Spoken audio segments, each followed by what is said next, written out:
এমন একটা দেশ যেখানে নাগরিকদের পানি বা বিদ্যুতের বিল দিতে হয় না, আয়কর বা ইনকাম ট্যাক্স নেই, এমনকি পড়াশোনা আর চিকিৎসা একদম ফ্রি। হ্যাঁ, আমি কাতারের কথাই বলছি।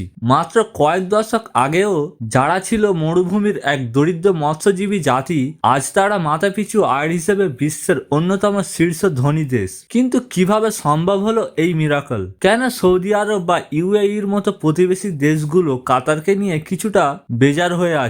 আজকের ভিডিওতে আমরা কাতারের এই অবিশ্বাস্য সাকসেস ও পেছনের আসল গল্পটা জানবো। 1940 সালের আগে কাতার ছিল ব্রিটিশদের অধীনে থাকা একটি সাধারণ মরুভূমি। এখনকার মানুষের প্রধান পেশা ছিল সমুদ্র থেকে মুক্তা সংগ্রহ করা। কিন্তু 1930-এর দশকে যখন জাপান কৃত্রিম মুক্তা বানানো শুরু করলো, তখন কাতারের অর্থনীতি মুখ থুবড়ে পড়লো। অভাব আর দুর্ভিক্ষ ছিল নিত্যদিনের সঙ্গী। 1940 সালে প্রথম তেলের খোঁজ পাওয়া গেলেও দ্বিতীয় বিশ্বযুদ্ধের কারণে সেই কাজ এগোয়নি। 1950-এর দিকে তেল রপ্তানি শুরু হলেও কাতার তখনও প্রতিবেশী দেশগুলোর তুলনায় অনেক পিছিয়ে ছিল।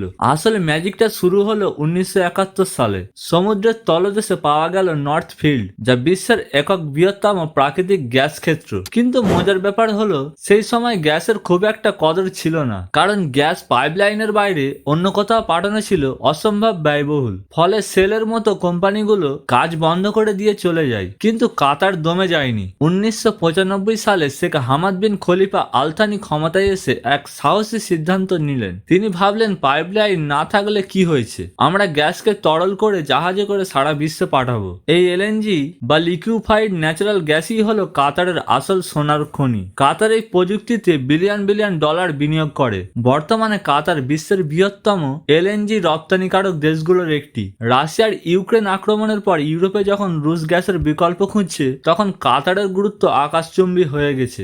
2024 ও 25 সালের তথ্য অনুযায়ী নর্থ ফিল্ড ইস্ট প্রজেক্টে কাজ করেছে, যা তাদের অর্থনীতিকে আরো কয়েক দশক সুরক্ষিত রাখবে। কাতার জানে যে প্রাকৃতিক সম্পদ একদিন শেষ হয়ে যাবে, তাই তারা কাতার ইনভেস্টমেন্ট অথরিটি বা কিউআইএ গঠন করেছে। আজ লন্ডনের নামি দালান দাস সার থেকে শুরু করে বিখ্যাত হার্টস স্টোর, ডক্স ওয়াগন কোম্পানি, এমনকি বার্কলেস ব্যাংকের বড় অংশীদার কাতার। তারা ফুটবল ক্লাব পিএসজি কিনেছে এবং 2022 ফিফা বিশ্বকাপ আয়োজন করে বিশ্বকে তাক লাগিয়ে দিয়েছে। তাদের উদ্দেশ্য পরিষ্কার, ভবিষ্যতে গ্যাস ফুরিয়ে গেলেও বিনিয়োগের টাকা থেকে দেশ চলবে। শুধু টাকা নয়, কাতার প্রভাব বিস্তার করেছে মিডিয়া দিয়েও। আল জাজিরা নিউজ নেটওয়ার্কের মাধ্যমে তারা মুসলিম বিশ্বের শক্তিশালী কণ্ঠস্বর হয়ে উঠেছে। মাঝখানে সৌদি আরব সহ প্রতিবেশী দেশগুলো কাতারকে বয়কট করলেও কাতার কিন্তু মাথা নত করেনি, বরং তুরস্ক ও ইরানের সাথে সম্পর্ক রেখে এবং আমেরিকার বিশাল এক সামরিক ঘাঁটি নিজেদের দেশে রেখে তারা নিজেদের নিরাপত্তা নিশ্চিত করেছে।